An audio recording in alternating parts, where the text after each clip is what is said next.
Hoje eu gostaria de dialogar com os irmãos um assunto muito importante também, que as pessoas às vezes perguntam: você não se incomoda que tenha aquele número bem exorbitante, por exemplo, fazer megas produções para que possa crescer cada dia mais? Primeiro, eu estou dando resposta aqui a algumas pessoas, que eu considero amigos, queridos, que eu considero que estão distante de mim, mas ao mesmo tempo eu entendo que também estão em busca da verdade. Meus amados, primeiramente, eu gostaria de entrar na palavra do Eterno com você, porque o que manda na gente é a palavra do Eterno. Olha que coisa interessante.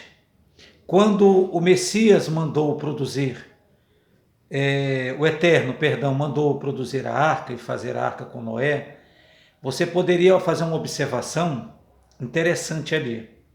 É que ele estava numa época em que tinha depravação, muita briga, muito ódio, muita contenda, muito assassinatos, enfim, estava numa época muito complicada, numa época tensa, de grande dificuldade. E o Noé não aguentava mais fixar naquele patamar de esperar, que algo mudasse na justiça dos homens ou até mesmo na questão da lei dos homens. Não conseguiu fazer isso, na verdade não mudou. A grande realidade é essa, que não conseguiu mudar. Então o que acontece? O próprio Eterno chega para Noé e diz assim: Noé, vou fazer que tu faça uma arca para que eu coloque você dentro da arca, ok? Mas onde que eu quero chegar? É que durante o período que Noé estava construindo a arca, se não me falha a memória, foram 120 anos construindo a arca, e nisso que ele está construindo a arca, que ele está botando a arca, construindo ela, o que acontece, amados? Vamos saber o que acontece? Cada batida de prego, cada madeira colocada, cada madeira planada, cada madeira sendo retirada, eu acredito que as pessoas procuravam saber e perguntavam: olha ali, ele está tentando fazer e produzir o que ele está querendo com aquilo? Não, ele vai fazer uma arca, porque segundo este louco Noé, vai chover muito, vai cair uma tempestade na terra, e basicamente Noé evangelizava as pessoas e mostrava o caminho que elas deviam andar através da construção da arca. Mas chegou um tempo, meu querido, que a arca ficou pronta. E aí é que vem a grande pergunta.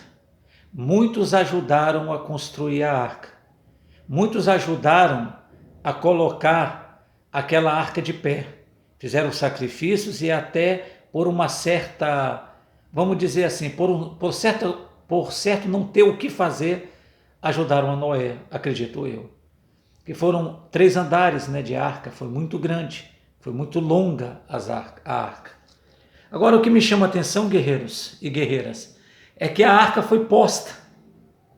E quando a arca ficou de pé, então ele convocou a Noé a pregar para os animais, a falar para os animais, a anunciar aos animais a palavra dele. E os animais obedeceram a voz do Eterno.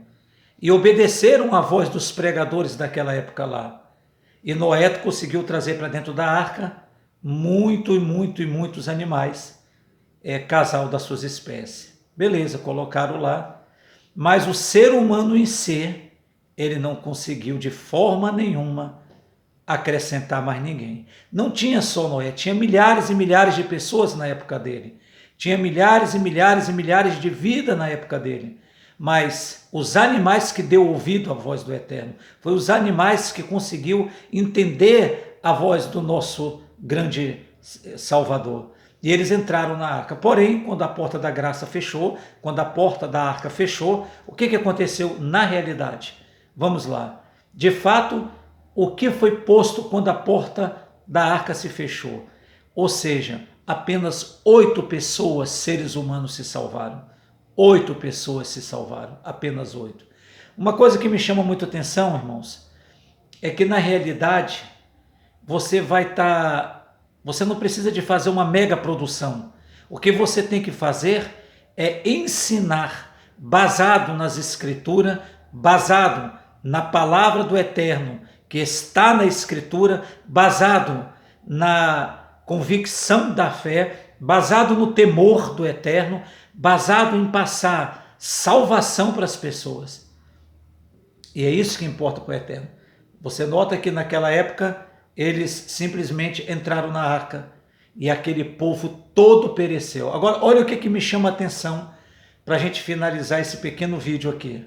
Olha o que me chama a atenção. Eu pensei que da época de Noé até a família de Ló, até na época de Ló, até em Sodoma e Gomorra, iria aumentar o número dos salvos. A tendência é que aumentasse o número dos salvos, que crescesse o número de pessoas que precisavam de se salvar. Então eu pensei, bom, se lá salvou 8, agora deve salvar pelo menos 10 ou 16, o dobro.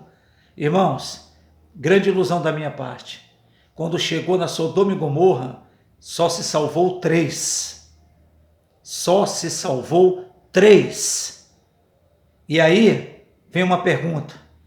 Entre Noé e Sodoma e Gomorra, nós perdemos 5 vidas aí. Diminuiu, não cresceu. Diminuiu. Então não vai ser, meus amados, com estandarte, não vai ser com megas produções. O interesse não é uma mega produção, o interesse é você ouvir a palavra do Eterno, se pautar nela, não se convencer, mas se converter no coração, buscar a face dele, temer a face dele, temer o nome dele, procurar andar no nome dele, procurar se aprofundar nas escrituras e aí se salvar. O que adianta eu ganhar o mundo inteiro e perder minha alma? Não. Então, eu queria deixar essa reflexão nessa noite, que você colocasse na tua mente que de Noé até Sodoma e Gomorra se perderam 5 vidas. Se perderam 5 vidas. Dê uma meditada. Procure se aprofundar. Não é mega templos religiosos. Não é mega local. Não é quando está lotado ou cheio. Ah, Deus está lá, está falando lá no... Não é. Não é em números, não é em multidão. Mas sempre foi em um coração quebrado, que expulsa o pecado, que expulsa a imoralidade, que expulsa a perversidade do coração. Sempre foi numa vida pura diante do Eterno, temendo o nome dele e a ele. Então, meus amados, eu queria passar para vocês essa reflexão. Analise bem, coloque o seu sentimento para funcionar e entenda que não está em megas projetos, nada em coisa grande, mas sim em coisa simples. Lembrando a você que quando foram prender o Messias, precisaram de Judas. E por que precisava de Judas?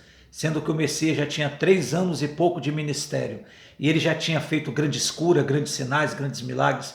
Todos do Sinédrio sabiam quem ele era. Todos do Sinédrio já conheciam quem era o Messias. Porém, quando foram prender, ele precisava de Judas. E sabe por quê? Porque a mesma roupa que os apóstolos tinham, ele tinha. A mesma barba ele tinha, o mesmo cabelo comprido ele tinha.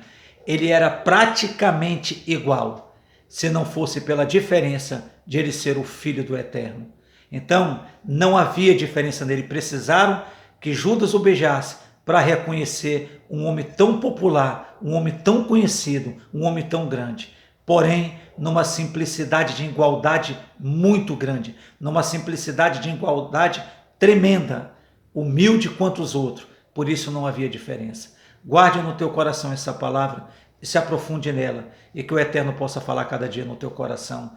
E procure sim, não estar em megas posições, mas sim na submissão de um Eterno tão maravilhoso quanto o nosso. O Eterno abençoe você nessa noite. Amém.